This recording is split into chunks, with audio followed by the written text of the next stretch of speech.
하나님께서 저희들에게 주시는 말씀은 신약성경 마가복음 5장 9절에서 20절까지의 말씀입니다. 신약성경 마가복음 5장은 신약 60면에 있습니다.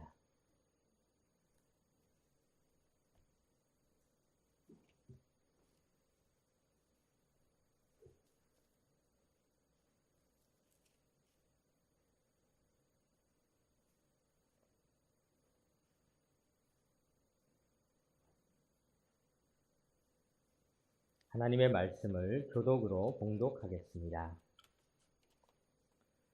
이에 물으시되 내 이름이 무엇이냐? 이르되 내 이름은 군대니 우리가 많음이니이다 하고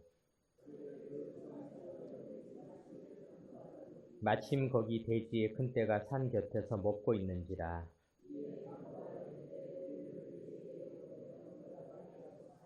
허락하신데 더러운 귀신들이 나와서 돼지에게로 들어가매 거의 2,000마리 되는 떼가 바다를 향하여 비탈로 내리다라 바다에서 몰사하거늘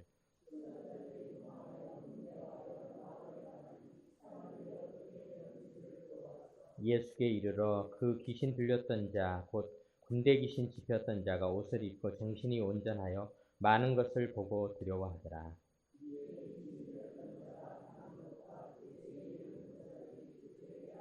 그들이 예수께 그 지방에서 떠나시기를 간구하더라.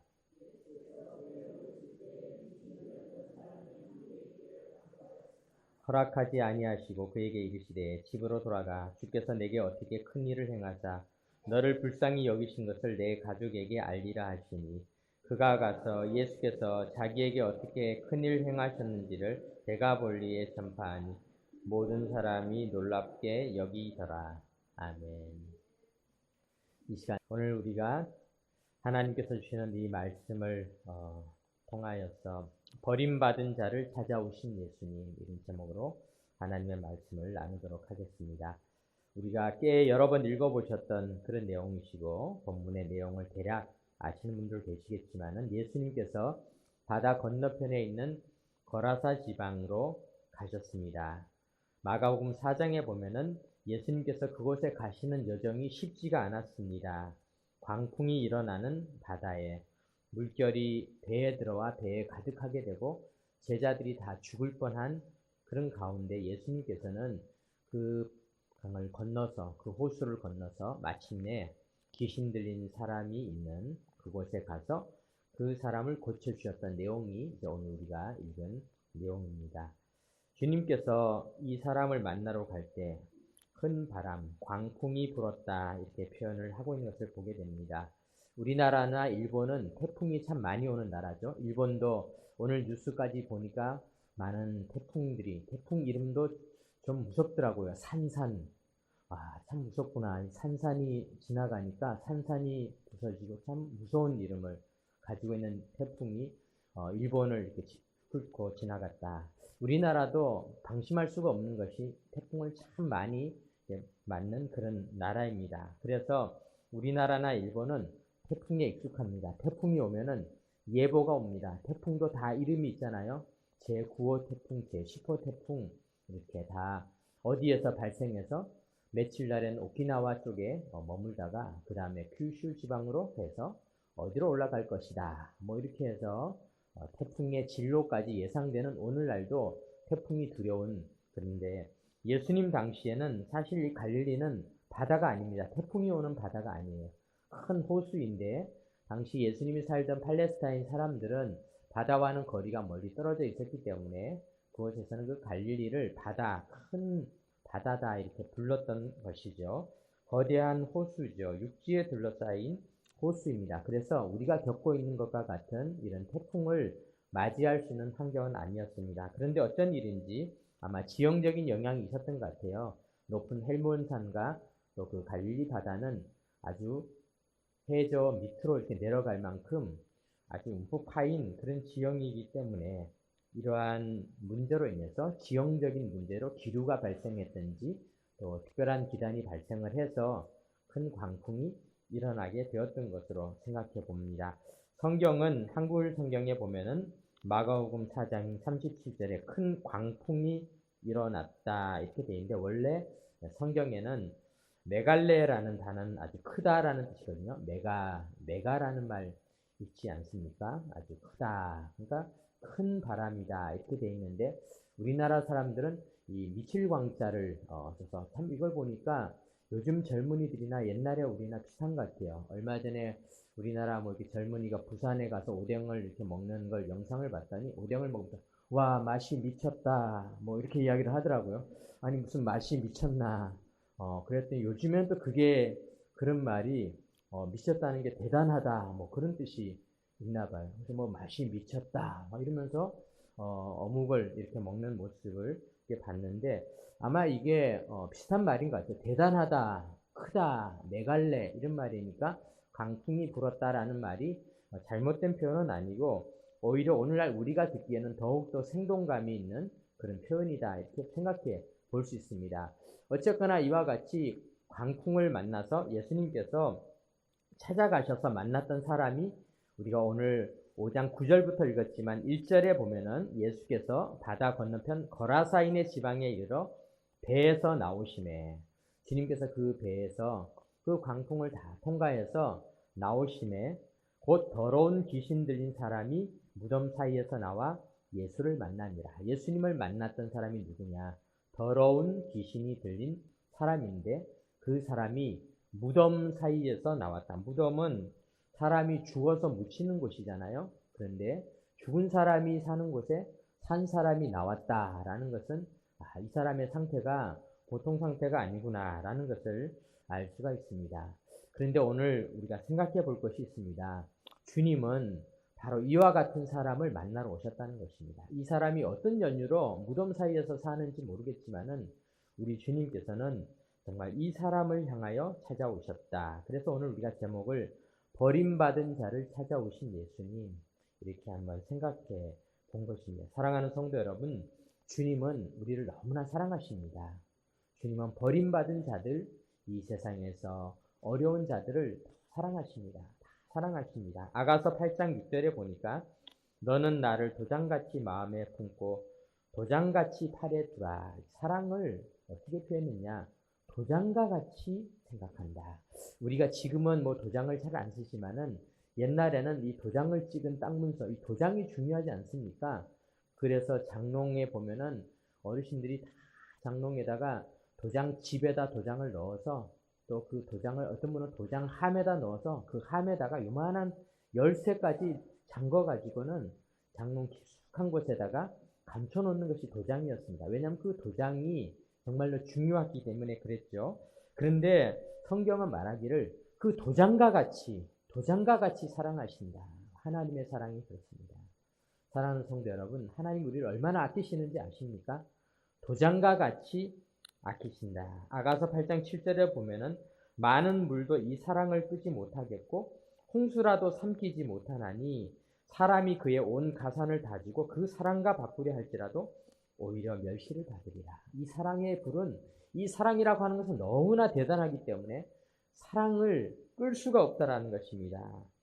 소방관들이 와서 불이 난 아파트나 이런 곳에 불은 시간이 좀 걸리지만 다 끌 수가 있습니다. 다 진화가 됩니다. 캘리포니아의 무서운 산불들, 그 산불들이 뭐 굉장히 오랜 기간 동안 산불이 나죠. 저 호주에 이런 곳에 산불이 나는 거 보면은 지난주에도 났는데 이번 주에 또 나고 또 이렇게 기간이 길게 나지만은 결국은 다 꺼집니다. 그런데 사랑의 불은 끌 수가 없습니다. 꺼지지가 않습니다. 홍수도 삼키지 못합니다. 홍수가 나서 다 떠내려가지만은 사랑은 삼킬 수가 없습니다. 심지어 사람이 그의 온 가산을 다주고 사랑과 바꾸려 할지라도 오히려 멸시를 받으리라. 자기 재산을 다 주고 사랑과 바꾸려고 해도 못 바꾼다는 것입니다. 뭐 저는 가산이 얼마 없으니까 마이너스에 가까우니까 상관이 없습니다. 그런데 이 아가서를 쓰신 분은 누구냐 하면은 솔로몬이에요. 솔로몬이 아가서를 쓴 거예요. 사람이 그 가산을 다 주고 솔로몬의 재산, 어마어마한 재산을 가지고도 바꿀 수가 없다. 얼마나 하나님의 사랑이 큰가라는 것을 보여주고 있는 것입니다. 사랑하는 성도 여러분, 하나님은 그렇게 사랑하시는 분임을 믿으시기 바랍니다. 성경은 그 말씀을 기록하고 있습니다. 하나님의 사랑은 누구에게 다가가는가? 하나님의 사랑은요, 오늘 본문에 보니까 이 사람의 상태를 보여주고 있는데 3절에 보니까 그 사람은 무덤 사이에 거처하는데 이제는 아무도 그를 쇠사슬로도 맬 수 없게 되었으니, 처음에는 아마 이 사람을 노끈 정도로 묶어놨겠죠. 또 이 사람이 정말 행동을 두렵게 하고 통제가 되지 않을까. 이제 나중에는 굵은 줄로 묶었겠죠. 나중에는 쇠사슬로 묶었는데도 통제가 되지 않는다. 엄청난 정말로 쇠사슬을 끊고 고랑을 깨뜨렸습니다. 그리하여 아무도 그를 제어할 힘이 없는지라. 이제 그 사람을 어떻게 통제를 할 수가 없습니다. 그래서 결국 이 사람은 무덤가에서 소리를 지르면서 5절에 보니까 밤낮 무덤 사이에서나 산에서나 늘 소리 지르며 돌로 자기 몸을 해치고 있었더라.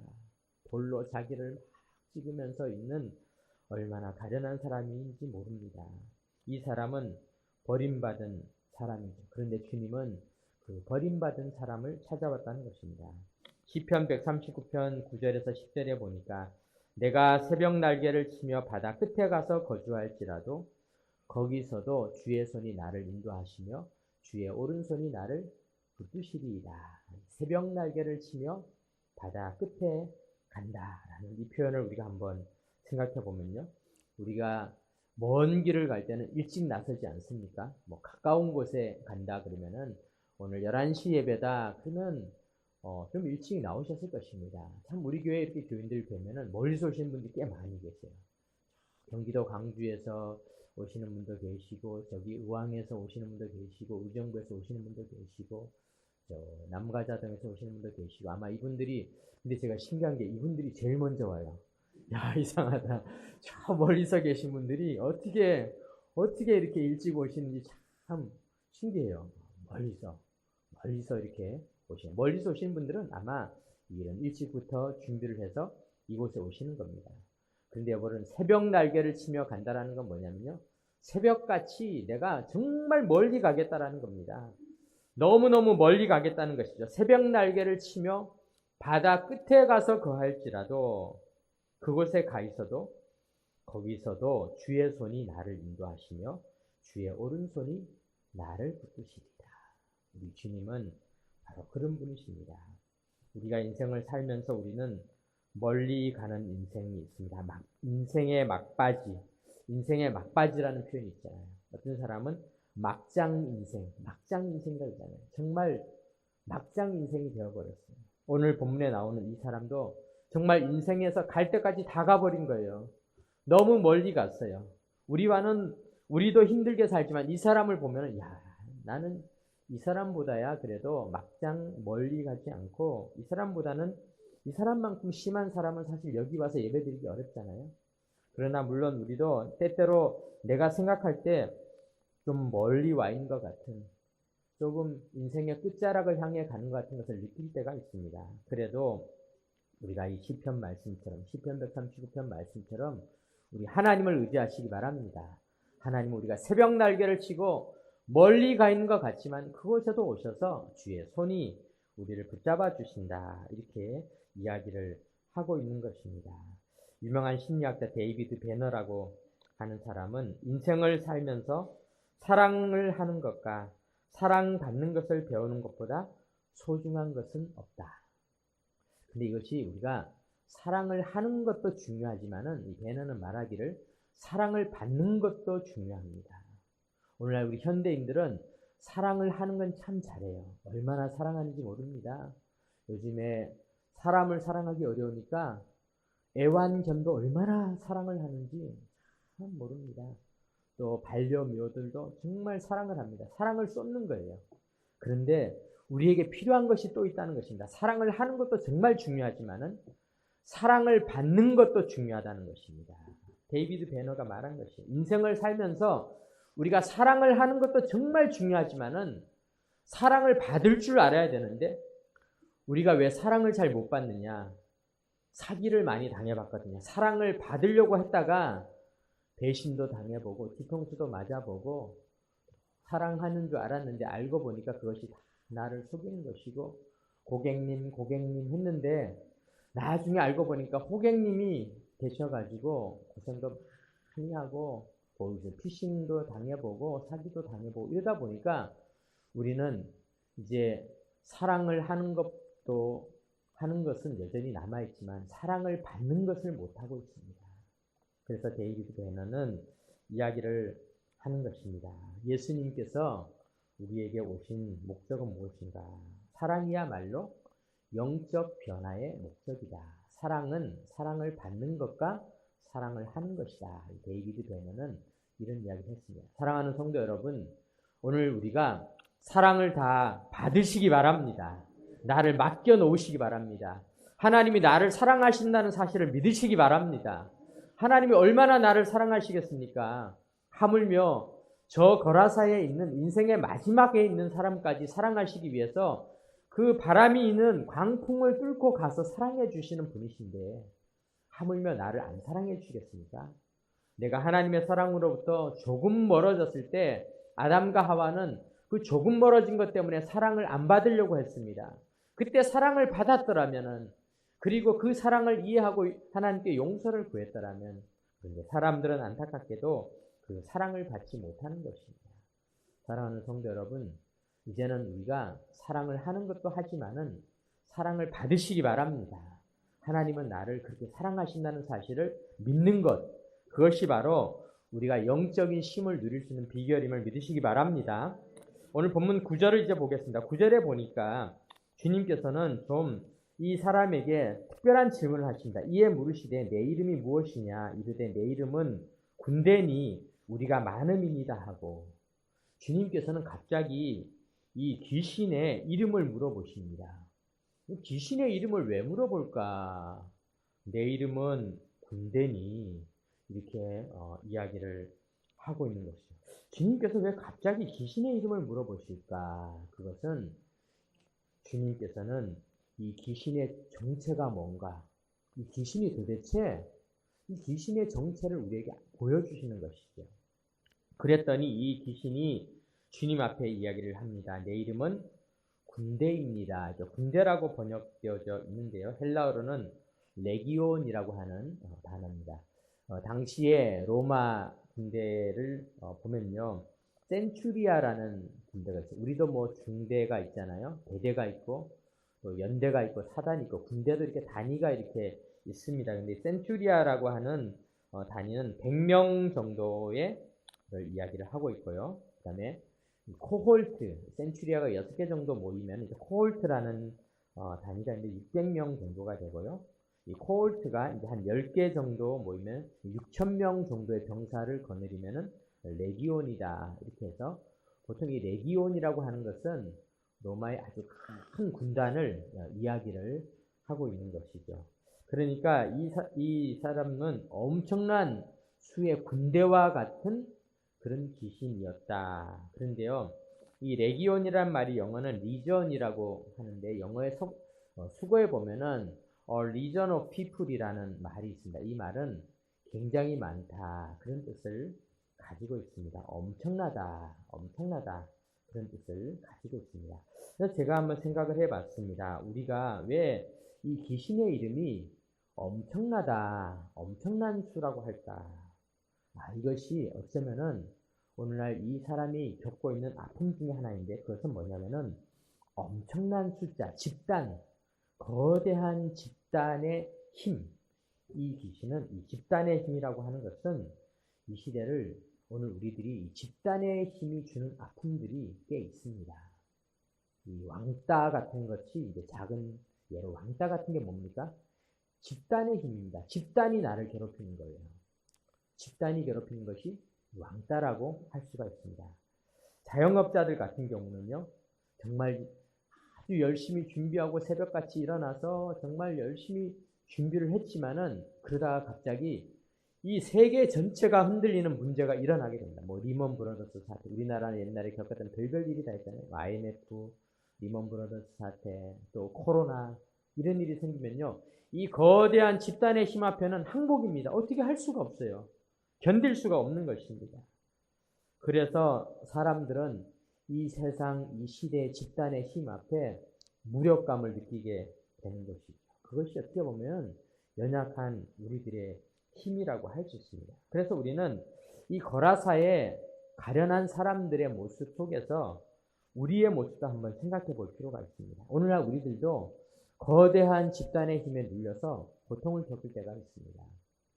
직장 생활을 하게 되면요, 집단의 힘에 금방 막히는 것을 느끼게 됩니다. 거대한 기업의 조직 앞에서 나의 아이디어와 나의 생각들이 한낱 아무것도 아니라는 것을, 내 능력이 아무것도 아니라는 것을 깨달을 때가 있는 것입니다. 거대한 물질주의 흐름 앞에서 나의 작은 선행과 정직한 삶이 무너져 버릴 때를 경험할 때가 있는 것입니다. 사랑하는 성도 여러분, 이 레기온의 문화, 이것은 그렇게 쉬운 문화가 아닌 것입니다. 오늘 이 가련한 거라사의 사람의 이 레기온의 문화를 우리 주님께서는 물리쳐 주셨습니다. 그 레기온에게 명령하셨죠. 10절을 한번 보겠습니다. 10절에 보니까 자기를 그 지방에서 내보내지 마시기를 강구하더니 마침 거기 돼지의 큰 떼가 산 곁에서 먹고 있는지라. 이에 강구하여 이르되 우리를 돼지에게로 보내어 들어가게 하소서 하니 허락하신대. 더러운 귀신들이 나와서 돼지에게로 들어가매 거의 2,000마리 되는 떼가 바다를 향하여 비탈로 내리다라 바다에서 몰사하거늘. 6,000명 이상 되는 레기온이라고 하는 거대한 이 복합적인 귀신 집단주의는 돼지떼에게로 들어가서, 돼지떼가 벼랑으로 가서 물에 빠져 죽음으로 말미암아서 이 사람은 귀신의 그 모든 통제로부터 벗어나고 귀신이 그를 사로잡았다가 사라짐으로 말미암아서 온전함을 잊게 되는 것을 보게 됩니다. 15절에 보겠습니다. 예수께 이르러 그 귀신 들렸던 자 곧 군대 귀신 짚었던 자가 옷을 입고 정신이 온전하여 앉은 것을 보고 두려워하더라. 기록하고 있습니다. 정신이 온전해져서 회복되어졌다. 이렇게 말씀하고 있는 것입니다. 주님을 만나면 이런 일이 일어나는 것입니다. 사랑하는 성도 여러분, 오늘날에도 우리는 이 레기온의 문화가 우리를 힘들게 하고 있습니다. 쉬운 일이 아닙니다. 거대한 힘, 집단의 힘이 하나님의 힘을 대신하는 것처럼 이야기를 하고 있는 것을 보았습니다. 저도 전에 그런 이야기를 들었어요. 어느 큰 교회 앞에 이렇게 갔는데 그 교회 앞에 카센터에서부터 카페, 식당 모두가 다 그 교회 교인이라는 거예요. 그래서 제가 참 신실하시다. 어떻게 교회가 전도를 잘하셨기에 이렇게 교회 주변에 있는 많은 가게들이 전부 그 교회에 달력이 있고요. 다 그 교회 교인이라는 거예요. 그랬는데 그 중에 어느 가게 갔더니 그분이 이야기하더라고요. 여기서는 그 교회 안 다니면 장사를 못해요. 그렇게 말씀하시더라고요. 그러고 보니까 좀 이해가 됐어요. 이분들이 물론 그것도 복음을 받아들이는 한 방편이기는 하지만은 오늘날 어떻게 보면은 교회의 힘조차도 많은 숫자의 힘, 많은 힘, 그것이 하나님의 힘일 것이다. 우리는 어떻게 보면은 생각하면서 이런 레기온의 문화가 과연 믿음인가? 우리의 믿음이 과연 무엇인가? 우리가 한번 생각해 볼 필요가 있는 것입니다. 우리의 힘은 그런 숫자의 힘이 아닙니다. 숫자의 힘을 의지하면은 그 숫자는 수많은 사람들은 예수님과 바라바 중에서 바라바를 선택하지 않았습니까? 군중의 힘은 그렇습니다. 사랑하는 성도 여러분, 군중의 힘에 의해서 가지는 신앙생활도 믿음 생활을 하기에 출발을 하기에 필요는 하지만은 정말 중요한 것은 내가 하나님을 만나는 것입니다. 나 한 사람이 하나님을 경험하는 것입니다. 내가 예수님을 믿는 것입니다. 내가 주님을 의지하는 것입니다. 이렇게 해서 주님을 만나게 되면은 이 세상에서 추구하는 물질주의에서 벗어날 수가 있는 것입니다. 베드로는 배와 아비를 버리고 주님을 따랐습니다. 배는 이 세상에 많은 어부들이 가지고 싶은 소원 중에 하나입니다. 나도 배 한 척이 있어서 고기를 잡으면 얼마나 좋을까. 자영업자들이 나도 월세 안 내고 내 돈으로 내 건물주가 되어서 장사를 하면 얼마나 좋을까 생각하는 것이죠. 월급 받는 사람들이 나도 내가 내 사업장 내가 오너가 되어서 하면 얼마나 좋을까. 그런데 베드로는 자기가 오너였어요. 그런데 그 배를 버렸습니다.